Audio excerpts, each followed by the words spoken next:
My name is Olivia.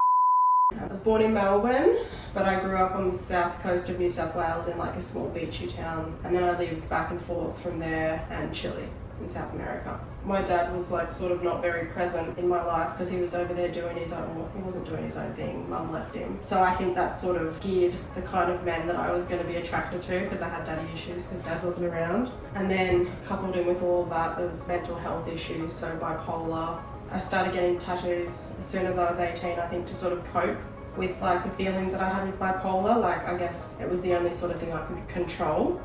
You know, I self-harmed when I was younger, and then as soon as I could get tattoos, I did that as a means to sort of cope with the sort of feelings that I was having. And then not having a father figure, I guess I was looking for somebody essentially to sort of look after me, really. It sounds kind of warped, but it's almost like I was looking for a father figure within the person that I was going to be with. So when I met the father of my kids, I was 19. I had moved to Darwin. I wouldn't say I was out of control, but you know, drinking and doing a bit of stuff there. And then he was 17 years older than me, and he stuck a needle in my arm when I was 19, and that started a really dark time in my life. We were sort of doing that a bit. He was always the one giving it to me, and I became like a little bit dependent on that. And then it sort of goes hand in hand, drinking, drugs, and then there was violence as well. So a couple of times, well, it was in the same night, he pulled me out of the car by my hair and like dragged me across the road, and then I was just like trying to get back in the car, like freaking out, screaming. Then he came back to the car and dragged me out again, like, and pulled me across the road. I had like gravel everywhere, and then got back in the car and we drove home, and it was just the beginning of that toxic, you know, like he said that he loved me, but he was doing these horrible things, and like I was 19, so I had no idea what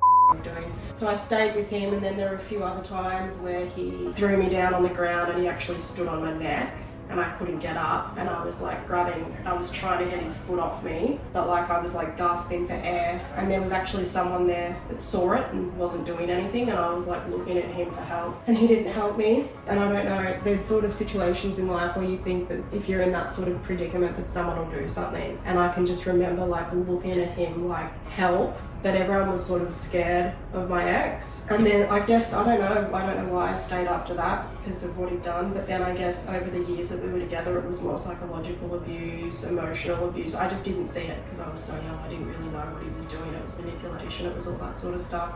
And then after 7 years, I just was unhappy. I was crying every day. Every day was Groundhog Day. I was trying to keep it together for my kids, but I was just like a mess. But I was terrified because I was 27, he made all the money, and I didn't know what to do. So I felt like I started sort of surrounding myself with like really strong women.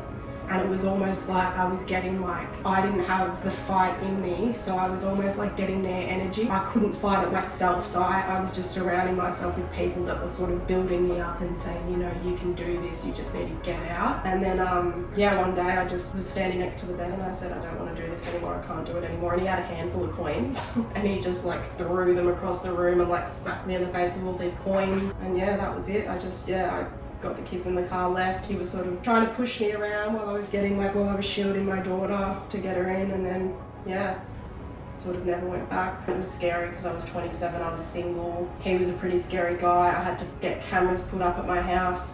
My sister actually, she said to me, which isn't something I wanted to hear at the time, but she actually said, Libby, I'm like scared that any day I'm gonna get a phone call saying that he's killed you. Yeah, it was a pretty hectic few years there.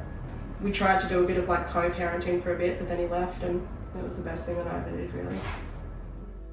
You know, my situation, it probably like differs from other people. I know there are different sort of, you know, levels of domestic violence, but I think just sort of reaching out and just asking for help is the best thing that you can do. And that like that's not, you know, that's not your life, it doesn't define you, and that you actually will be okay, and that like you'll find happiness again, and you don't need them.